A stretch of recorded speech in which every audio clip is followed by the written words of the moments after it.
C'est tout. Christophe Miossec qui sort donc un nouvel album, Ici bas, ici même. Dans 30 secondes, un nouveau journal sur France Info. Histoire d'entrepreneur par EDF Entreprises. Vous savez, dans une jardinerie, il faut veiller à ce que les plantes ne manquent jamais d'eau, sans les noyer. Alors, pour les plantes, comme pour le budget, il faut agir vite en cas de fuite. Ou de panne d'électricité. Avec l'assistance dépannage d'EDF, des spécialistes vous répondent 24 heures sur 24 pour résoudre vos problèmes dans un délai de 4 heures pour la plomberie et de 2 heures pour l'électricité. EDF Entreprises innove pour votre compétitivité. Conditions de l'offre sur edfentreprise.fr. L'énergie est notre avenir, économisons-la. Nous sommes le mercredi 23 avril. Bienvenue dans la matinale de France Info, il est 7h.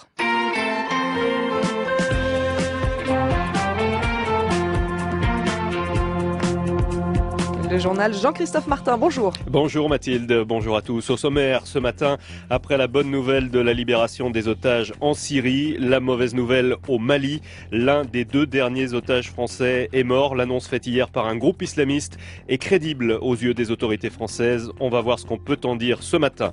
Le gouvernement s'attaque par ailleurs aux filières djihadistes vers la Syrie. C'est à l'ordre du jour d'un conseil des ministres chargé, avec aussi la présentation du plan d'économie de 50 milliards, les priorités pour les 3 ans qui viennent et pour la fin du quinquennat Hollande, sur fond de grogne persistante à gauche. Parmi les dossiers qui fâchent, les retraites, on va y revenir.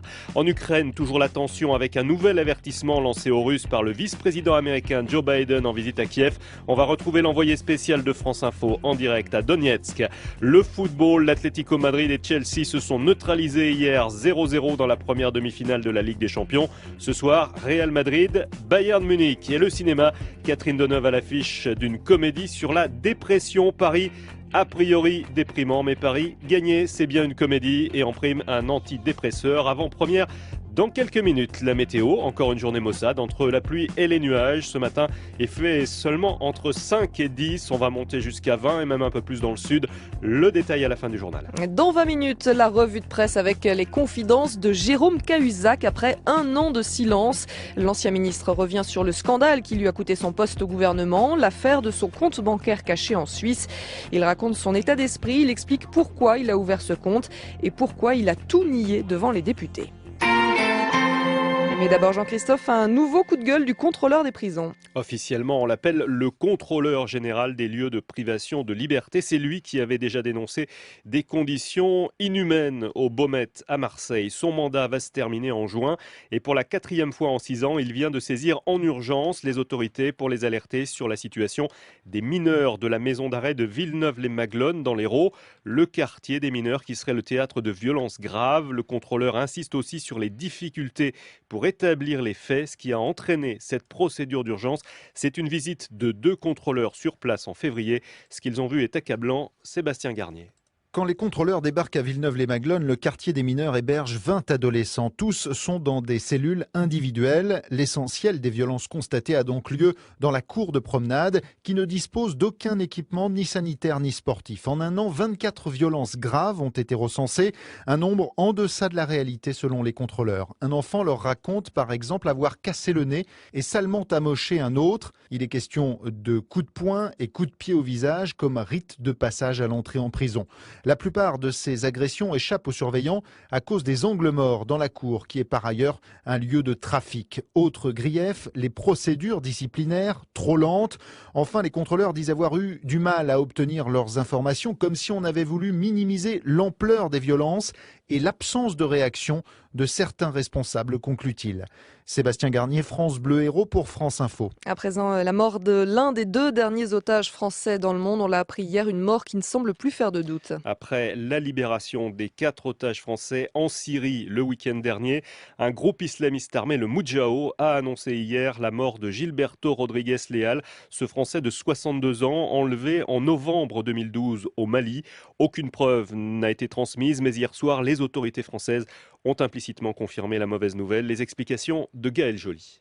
Si pour l'instant la France n'a aucune preuve que Gilberto Rodrigues Leal a été tué, pas de traces de sa dépouille, pas de photos, le Quai d'Orsay en était pourtant persuadé depuis plusieurs mois déjà. La famille avait été informée en décembre dernier. Laurent Fabius s'était d'ailleurs montré très pessimiste au moment de la libération des otages au Mali à l'automne. Pour François Hollande, il y a tout lieu de penser que l'otage est mort depuis plusieurs semaines, car sans preuve de vie depuis plus d'un an, difficile d'espérer, estime Alain Chouet, ancien directeur du renseignement et de la sécurité. On n'a jamais un silence total avec des ravisseurs qui veulent négocier, parce que s'ils veulent négocier, et en général c'est des négociations financières, ils ont tout intérêt à maintenir le contact pour soit faire monter les enchères ou maintenir au moins la pression et la tension. On sait que l'homme était malade, alors a-t-il été exécuté ou l'ont-ils laissé mourir, privé du traitement médical dont il avait besoin? En tout cas, cette annonce des djihadistes Moudjahou a tout d'une opération de communication 2 jours seulement après la libération des otages en Syrie. La France fera tout pour connaître la vérité sur ce qui est arrivé à Gilberto Rodrigues Leal et elle ne laissera pas ce forfait impuni, a averti le chef de l'État. Et après l'annonce de la mort de Gilberto Rodrigues Leal et la libération samedi dernier des 4 journalistes français en Syrie, il reste un otage français détenu dans le monde, Serge Lazarevitch. Il a 50 ans, il a été enlevé au Mali le 24 novembre 2011 en compagnie de Philippe Verdon qui lui a été retrouvé mort depuis en juillet 2013. Il avait été tué d'une balle dans la tête. France Info 7h05, que faire pour décourager les candidats à la guerre sainte islamique? C'est à l'ordre du jour du Conseil des ministres. Oui, le gouvernement doit présenter de nouvelles mesures pour tenter de freiner le départ de ces jeunes candidats au djihad vers la Syrie. Le ministère de l'Intérieur veut notamment renforcer la surveillance des sites islamistes, car c'est désormais sur Internet et spécialement sur les réseaux sociaux que sont embrigadés puis recrutés les candidats au djihad. Élodie Guéguin. Première victime de ces campagnes d'endoctrinement sur les réseaux sociaux, les adolescents. Ils ne sont pas forcément musulmans. Selon les services de renseignement, la majeure partie des apprentis djihadistes sont élevés au sein de familles athées. Pour endiguer le phénomène, il est nécessaire de sensibiliser les parents et le monde éducatif, estime l'avocat Thomas Klotz. Selon lui, les jeunes qui s'auto-radicalisent présentent presque tous le même profil. C'est des gens qui ont un sentiment peut-être d'ennui. Ce sont des vies non pas totalement marginalisés, mais des gens qui ont l'impression de ne rien vivre, qui sont dans une routine et qui vont, entre guillemets, se nourrir de ces messages qui leur feraient, je dis bien feraient, parce que ce n'est jamais le cas, jouer un rôle dans la géopolitique, dans tout ça. Aujourd'hui, des vidéos de djihadistes s'entraînant en Syrie ou ailleurs circulent sur toutes les plateformes d'hébergement sur Internet. Pour l'avocat Thomas Klotz, il faudrait accroître la répression, non pas sur ceux qui consultent les messages de propagande, mais sur ceux qui les diffusent.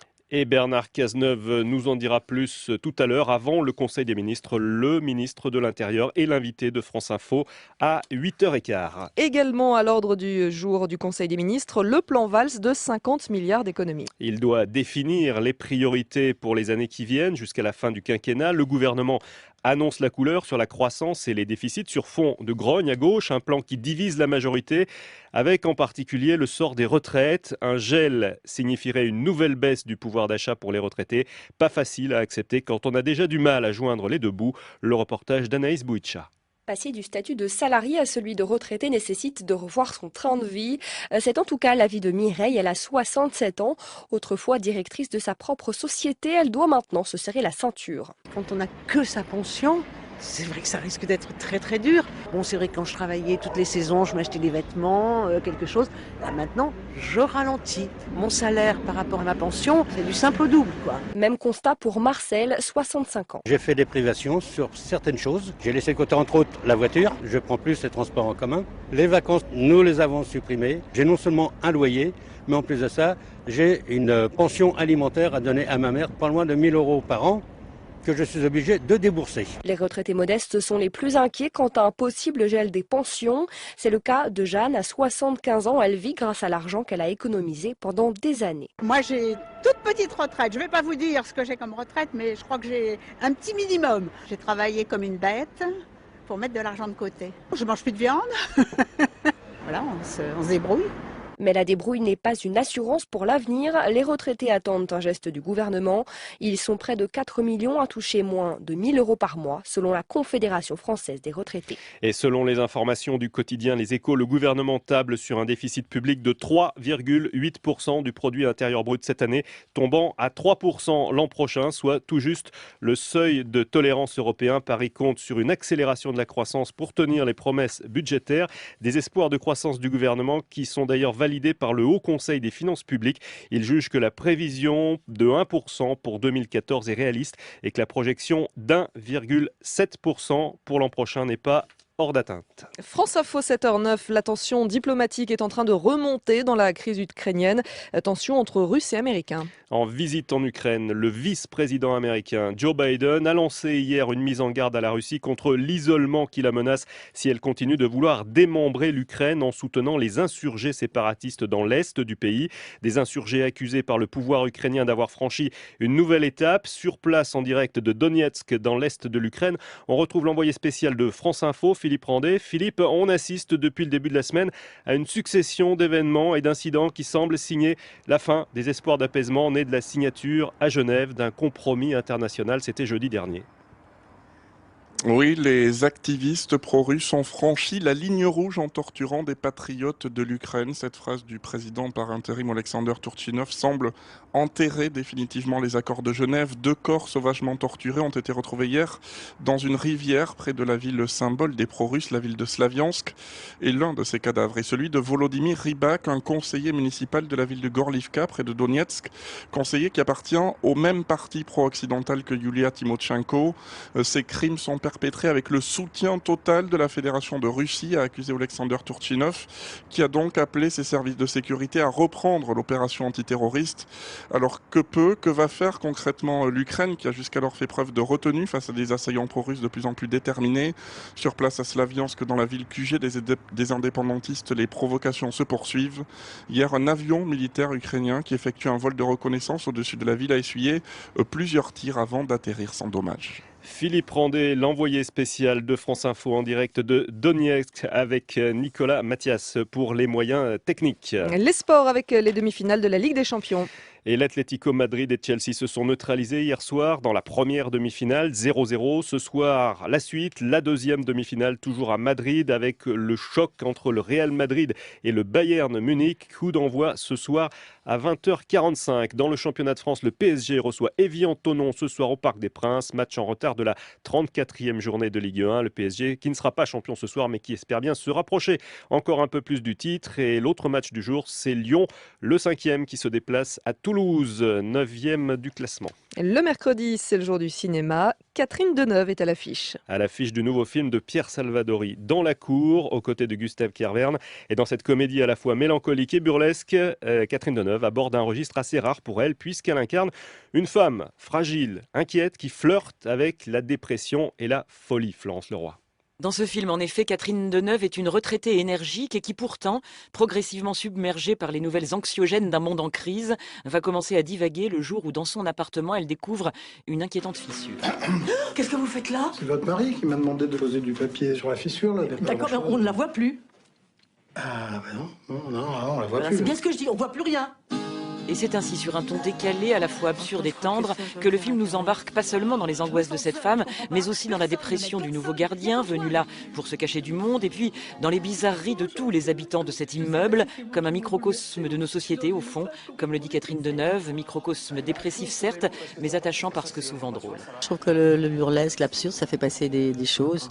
C'est une soupape, ça soulage, parce que voilà, il dit des choses sur ces personnages auxquels je crois on peut vraiment s'attacher comme ça pendant 2 heures, avec des gens qui ont tous un petit grain, mais quand on connaît les gens, ils ont finalement tous un petit grain, donc ça crée un lien, c'est une petite micro-société. Et c'est exactement pour cela, pour cette micro-société à la fois cocasse et poignante, qu'il faut aller faire un tour dans la cour de Pierre Salvadori, qui réussit, vous l'aurez peut-être compris, le tour de force de signer une comédie revigorante sur la dépression. Dans la cour avec Catherine Deneuve et Gustave Gustave Kerverne que nous retrouverons sur France Info à 8h25 tout à l'heure dans le choix culture. Et puis pas de chance pour la police de New York. Sa campagne sur Twitter vient de se retourner contre elle. Elle avait demandé aux New-Yorkais de poster des photos d'eux avec des policiers. La réponse a été massive, mais pour dénoncer en images la brutalité policière au quotidien. Un flot ininterrompu de commentaires et de photos.